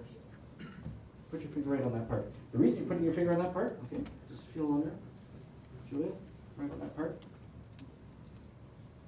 Alan Hildebrand got this from southern Colorado, about 1,600 kilometers or 1,600 miles, I forget, from the impact site in the Yucatan, in the Caribbean, off the coast of Mexico. And this is mud from the bottom of the Gulf of Mexico that landed in southern Colorado. So imagine if you had a big mud puddle, and you took a rock, and I better set this down or I'm gonna fling it. You take a rock and you go into the mud puddle and you go kasplat, and the kasplat goes flying everywhere. Well, the geologists don't call it splat, they call it ejecta, right? So we're gonna be doing our own experiment. So we know that 65 million years ago, here it is, but that far away from the impact site, and the mud from the bottom of the Gulf of Mexico is still as thick as my finger here. All right, so you'll have a chance to look at this close up in a few minutes, all right? So what we're going to do now is we're talking about impacts. We have impacts that have affected the Earth, and that was what happened, of course, is the forest, there was so much heat generated from the impact, the forest burned up. All the ash from the fires got caught up in the upper atmosphere, blocked out the light of the sun, went all the way around the Earth, blocked out the light of the sun for up to 2 years. So the Earth got very, very dark. Now, in a very, very dark time, the dinosaurs had a hard time surviving that, and there were other reasons why the dinosaurs died off as well, but that was one of the main contributing factors. So here it is. So now we're gonna get rid of this, and what we're gonna have is, for people who want a dinosaur, at the end we'll collect a dinosaur. Now, can you guys go around and help me take the dinosaurs off the mat, and we'll put them over on the side just for now. Okay, I need your help right now. Okay? Yes, dear?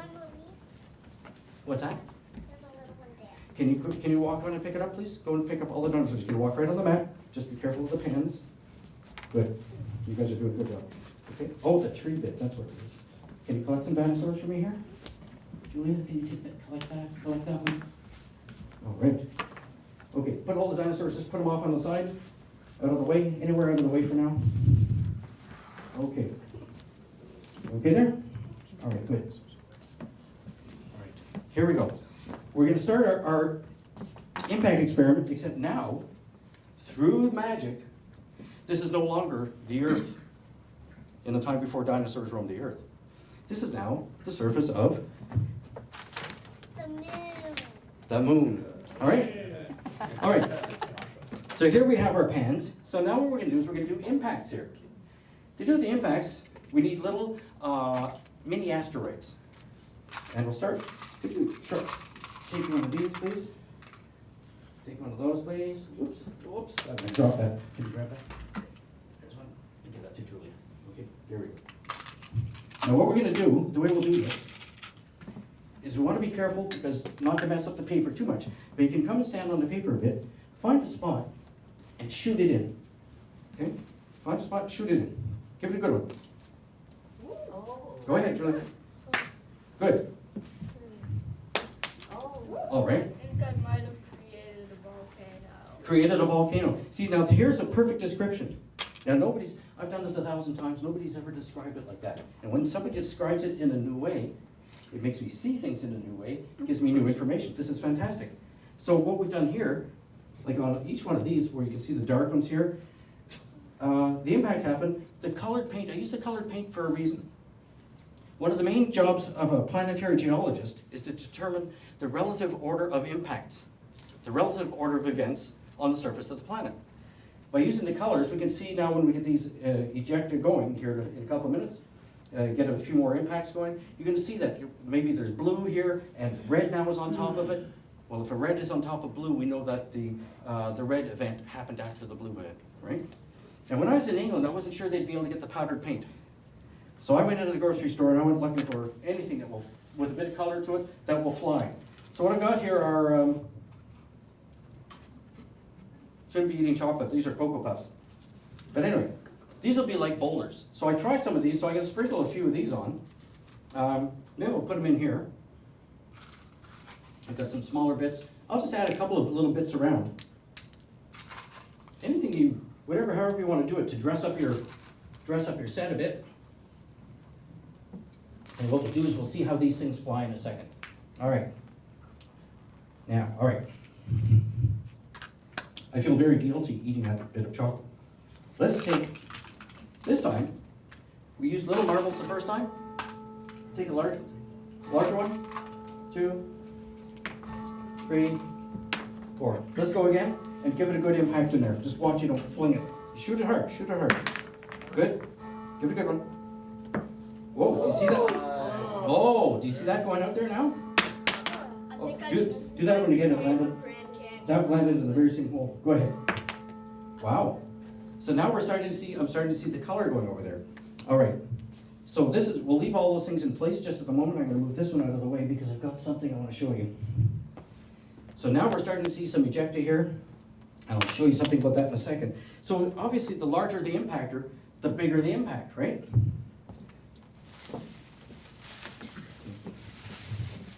So while you guys have been playing with those little marbles, look what I brought.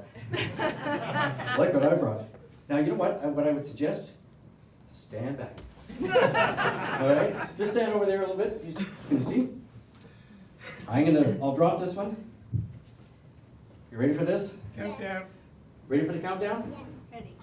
5, 4, 3, 2, 1. Whoa. And I'll do one more. Let me move this one. This looks like the moon. Look. No, hold on. Doesn't it look astronomical? Hold it there, Brent. Yeah, she'll look at it. I have like an ice moon here. Yeah, you can see the Sea of Tranquility. Look at that. It looks like a face. Ooh. yeah. All right. Here we go with one. We'll do one more big one. All right. And Which, I'll do it in this black pan right here, which means I'll probably drop it on my toe. Uh-oh, SpaghettiOs. Here we go. All right. 3, 2, 1. Whoa. All right. And who's going to do one more in the orange one for me? Okay. What? It's filthy. You're going to end up black with this. Go ahead, stand up. Go ahead and give it a good right in that orange one. Oh. 3, 2, 1. Whoa! That was the best one yet, like that. Who else wants to try the big one? You want to try the big one? Look at that You can end up ejecta with dirty blanket. fingers. We'll wipe hands afterward. Look at that ejecta blanket there. Whip it in. All right? Whoa! Whoa! You see this? See what's happened here? These are the Cocoa Puffs that came all the way out here. All right, who else? Anybody else? This will be the last one. Okay, Julia, come on. All right, so don't rub your hands on your dress afterward. You want to do it in this pan? Okay, go ahead. Whoa! All right. Okay, let's see what we've created. I'm going to move these out of the way because what we're going to do now, and it just takes a second just to show the end of this. I move the pans out of the way. And when you come up to examine this in a couple minutes, the pans have left a hole. So in a sense, it looks like these are the craters themselves. And you're going to see all the different ejecta lines coming out. I'll move this over here. Move that over there. And we'll wrap it up very, very quickly here. All right. So something like this is what greeted the Apollo astronauts. If you guys want to whip your fingers a bit. All right. And of course, we know about the Apollo astronauts. They went up. They had the command and service module with the lunar lander attached when it got close to the moon. 2 of the astronauts climbed through the tunnel, and down they went. Thank you. Down they went. Phew, onto the lunar plane. Meanwhile, the 3rd astronaut stayed in orbit 69 miles above the surface of the moon, doing orbit after orbit.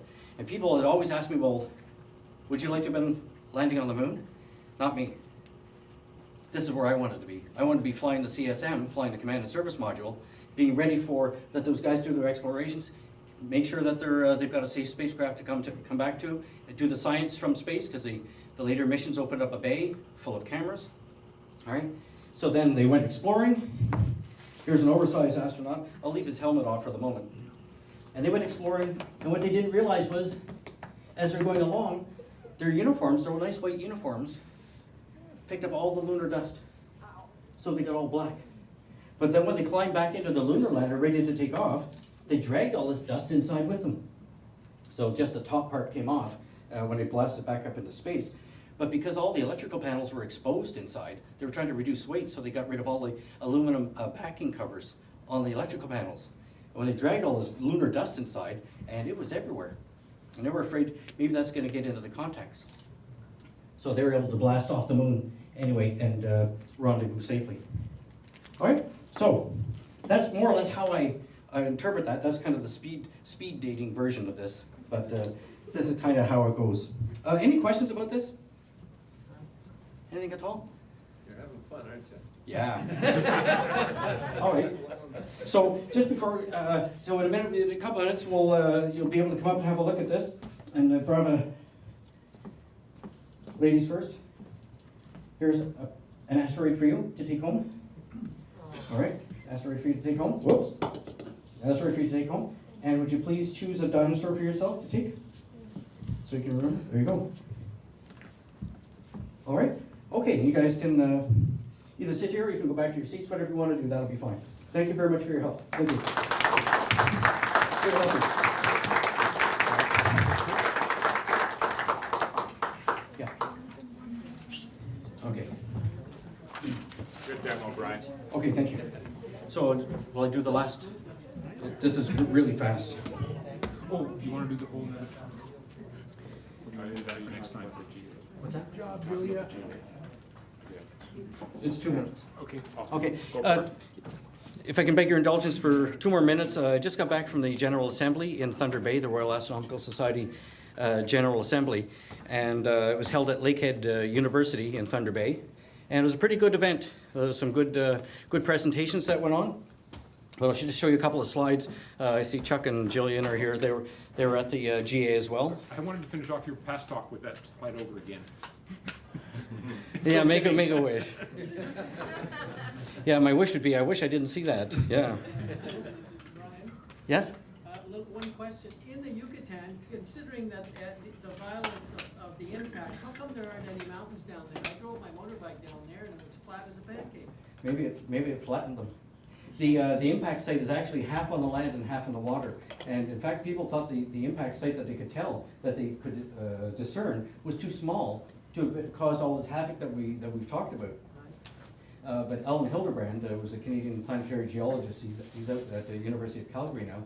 He was one of the people who put the final bits of evidence together and actually showed, because he used oil exploration seismic surveys, and he found that going out from the main impact structure that they could tell, they looked underwater, and you could see these faint arcs, little section radiating away from that point. And he says, I know what those are. It's like you look on the moon and you see the rays coming out. It's a shock ray getting bigger and bigger and bigger. So the impact, then they figured out that the impact, in fact, was big enough to have caused all that havoc. But I don't know why there wouldn't be any mountains there. Of course, it's quite a hot geological area as well with the volcanic activity. All right. So here we are in Thunder Bay. All right, we'll go to the in there. There it is. This is the what was the building? It's the LTAC building, the ATAC building. So I forget what it stood for. But anyway, this is one where they have the main lecture halls. So we were in there. We spent a lot of time inside the building. It's quite an interesting design to it. We'll go to the next one, please. Brian, you know what that looks like too, eh? What does it look like? That's the engineering building over at Ottawa U. Oh, is it? Looks like a copy of it. Oh, copy of it, yeah. Okay. Volume discount. And still doing my duty. So when in Thunder Bay, you know where to go bowling. All right. I think the place was completely derelict there. There's Chuck O'Dale, who's sitting right up here. And he gave more or less a repeat performance of a presentation he did here on the Slade Island impact structure. So Slade Island is an impact structure very close to Thunder Bay. People went out on a day tour to it. And so Chuck gave a presentation on it, and I can tell you, you can plug your ears for a second. I can tell you it was very well received. People in the that were sitting around me, that you could hear like from the murmurs and that, and people were just hoisting it all in, and I know it went over really well. So go to the next one, please. So there he is there. So he certainly had an attentive audience for that. So that was a good presentation, Chuck. All right. So go to the next one. And I've left it over on the other side there, but of course the Ottawa Centre nominated me for a National Service Award, which I very, very much appreciated. And so there I'm getting it from the National President, Glenn Hawley. And there's a picture of it right there. I have it with me tonight too. So oh no, it's in the other bag. I'll get it in a second. I'll show it people when we're doing the other stuff. So anyway, so I just want to make sure to say thank you to the Ottawa Centre Council and to Gary Boyle, the president, for doing that. To my friend David Robinson, who got me interested in the Royal Astronomical Society in 1989. To Lee McDonald, he's been my observing buddy for many years. And of course to my wife, Bridget Medill, has also been a good observing buddy, among other things. So, okay, we'll go to the next one. Okay, very quickly, here we're on our way to the banquet. That's Bridget and me on our way to the banquet. I still don't recognize myself. At the Fort William Historical Site. Let's go to the next one. What do you think of that? Chuck and Jillian? There you are. All right. Oh, notice the shirt Chuck was wearing. Can you back up one, please? See that shirt? Okay, go on. Bridget won one of the major door prizes, a little Celestron travel scope. Okay, go to the next one. All I got was this damn T-shirt. This is from the for the 2014 G8 coming up in Victoria. And but then Chuck said, he said, well, you give me that shirt, I'll beat you up. So we'll go to the next one. So what am I to say? And of course, Mr. Generous Chuck himself, I gave him the T-shirt, but he was also very generous. He donated that door prize of a shatter cone. And Bridget and I had put in a door prize as well. So the Ottawa Centre acquitted themselves very well there. So go to the next one. Yeah. So when Chuck ripped me off from that T-shirt, I brought in the heavies. Do-dum-ba-da-dum-ba-da-dum. Go to the next one. The next one. And they were opening this brand new David Thompson Astronomical Observatory. It's just in the background there, right next to the visitor center at Old Fort William. Next one, they've got a telescope in it. Okay, I forgot, I didn't get the details. I was too much, it was quite late at that time. Go to the next one. They have a nice indoor area for as a warm room and a lecture hall. And here's a little wind-up orrery. So they showing the revolution of the planets. Next one. And they ended our Canada Day with some nice fireworks, which were very brief. There we are. There we are there. And Chuck and Jillian are right there.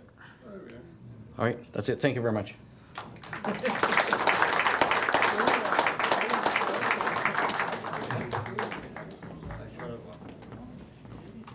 Well, thanks, Brian. That was a good summary and a wonderful demo. I really appreciate that. Good job on that. I assume they enjoyed it equally when you gave it overseas. Is that, by the way, is that the reason that with the haircut and the beard, so you wouldn't get hassled at the border, or was it because? No, my family said, "Oh, we've never seen you without a beard." Actually, they had 15 years ago, and the minute I took it off, my wife said, "Grow it back." and then what happened was a couple of days later, I was just trying to dethatch my hair just a little bit with some clippers, and they grabbed me? Oh no! So now I had this short patch here. So I went to the barber, and he says, "Well, I haven't been to. I had to find a map. I had to Google where a barber was." So I went to the barber. He takes one look at the side of my head. He says, "Well, what happened here?" I said, "Don't talk, just cut."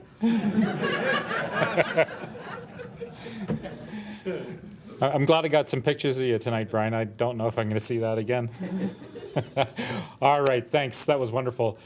Just to close up our meeting, our usual closing slides. Estelle is here, and Estelle, are we good with the library? Oh, she did win. Okay, so I assume that that the library is a go. Her pick of the month: 40 Nights of Knowing the Sky, or To Knowing the Sky, and a call out to an invitation to folks to come up as speakers.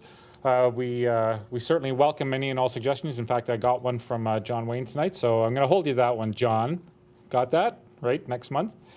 We'd like to hear from you if you've got something of interest that is related to astronomy or space exploration, or kinds of things that we do here.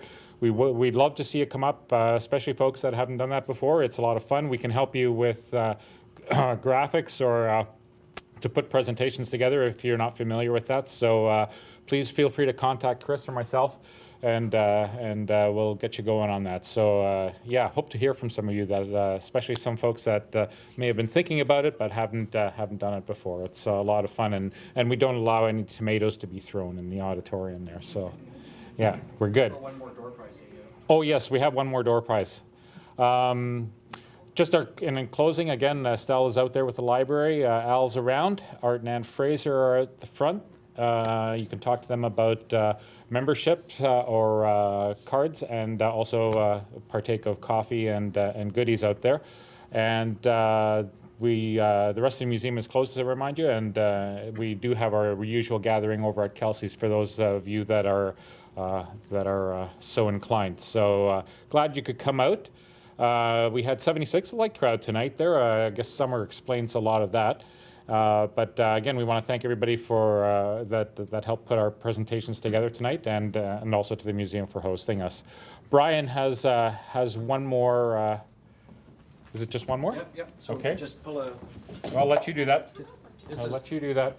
Right, what have you got? Can you see what it is? It's the moon. Whoops. Whoops, I came on clip. All right. All right. All right, there we go. 575. We have a taker. 575? No one can see their ticket. Oh. That would explain that. Bingo. Oh, there you go. All right.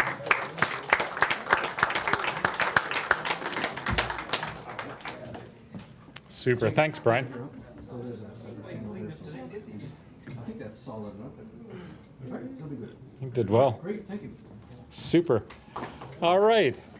And in closing, just a reminder that our next meeting is Friday, August the 2nd. That is the Friday just preceding the long weekend in August. So just to give you a bit of heads up, it is the long weekend. Any ideas for any observations or any suggestions or any comments that you'd like to make? Just email me and I'll read my email at some point. But I will. Are we good, Chris? You're not going to delete it all? No, we're not going to delete it all. No, I don't work for the government. No. Ooh. Thank you again for coming. And whoop.